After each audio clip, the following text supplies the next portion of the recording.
Hola, bienvenidos. Hoy hablaremos de contaminación acústica, también llamada contaminación sonora. Se llama contaminación acústica o sonora al exceso de ruido que altera las condiciones normales del ambiente en una determinada zona. Si bien el ruido no se acumula, traslada o mantiene en el tiempo como las otras contaminaciones, también puede causar grandes daños en la calidad de vida de las personas si no se controla adecuadamente. El término contaminación acústica hace referencia al ruido, entendido como sonido excesivo y molesto. Las principales causas de la contaminación acústica son aquellas relacionadas con las actividades humanas, como el transporte, la construcción de edificios, las obras públicas, las industrias, etc. Un informe de la Organización Mundial de la Salud considera los 70 decibeles como el límite superior deseable. El sistema auditivo se resiente ante la exposición prolongada a un ruido. Cuando una persona se expone de forma prolongada a un nivel de ruido excesivo, nota un silbido en el oído. Esta es una señal de alarma. Inicialmente, los daños producidos por una exposición prolongada no son permanentes. Sobre los 10 días desaparecen. Sin embargo, si la exposición a la fuente de ruido no cesa, las lesiones serán definitivas. No solo el ruido prolongado es perjudicial. Un sonido repentino de más de 160 decibeles, como puede ser una explosión,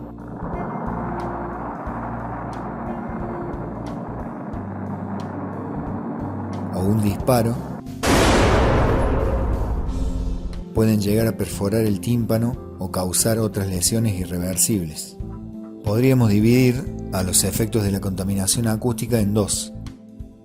Por un lado, los efectos auditivos y por otra parte, los efectos no auditivos. Entre los auditivos tenemos el desplazamiento temporal del umbral de audición. Consiste en una elevación del umbral producida por la presencia de un ruido, existiendo recuperación total al cabo de un periodo. Tenemos también el desplazamiento permanente del umbral de audición. Es el mismo efecto anterior, pero agravado por el paso del tiempo. Cuando alguien se somete durante largos periodos al ruido, la recuperación del umbral de audición va siendo cada vez más lenta y dificultosa hasta volverse irreversible. Tenemos dentro de los efectos auditivos además la interferencia en la comunicación oral. Esta interferencia durante las actividades laborales, por ejemplo, puede provocar accidentes causados por la incapacidad de oír llamados de advertencia u otras indicaciones. Entre los efectos no auditivos tenemos efectos psicopatológicos. Por ejemplo, más de 60 decibeles se produce dilatación de las pupilas, agitación respiratoria, aceleración del pulso, se puede producir taquicardias, aumento de la presión arterial, dolor de cabeza. Y a más de 85 decibeles hay aumento del colesterol y de los triglicéridos, aumento de glucosa en la sangre. Además tenemos efectos psicológicos como el insomnio y la dificultad para conciliar el sueño, fatiga, estrés, depresión, aislamiento social, irritabilidad y agresividad.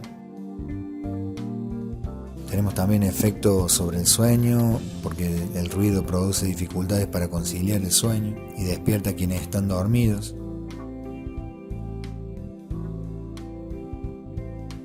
Tenemos efectos sobre la conducta. El ruido produce alteraciones en la conducta momentáneas, las cuales consisten en agresividad o mostrar un individuo con mayor grado de desinterés o irritabilidad. Tenemos los efectos sobre los niños. El ruido repercute negativamente sobre el aprendizaje y la salud de los niños. En etapa educativa, en ambientes muy ruidosos, estos pierden la capacidad de atender las señales acústicas, sufren perturbaciones en su capacidad de escuchar, así como un retraso en el aprendizaje tanto de la lectura como de la comunicación verbal. Hace varios años, en las normativas de protección del ambiente, no se consideraba el ruido como contaminante. Hoy en día, en todos los países del mundo se han elaborado elaborado normas y estatutos que se encargan de la protección del medio ambiente contra el exceso del ruido. Los esfuerzos más serios de las comunidades internacionales se traducen en la profundización de los estudios sobre causas, orígenes y políticas de prevención y control de la contaminación sonora, promover normas que regulen la producción de ruido, sobre todo en las grandes ciudades, y siempre estas normas están vinculadas al transporte y a la industria, minimizar la producción de sonidos y ruidos intensos, recurriendo a elementos para la aislación acústica. Existe una variada gama de ellos, tanto para la construcción de viviendas como para la industria en lo que se refiere a tecnologías y salubridad laboral, siempre teniendo en cuenta que la audición perdida no se recupera.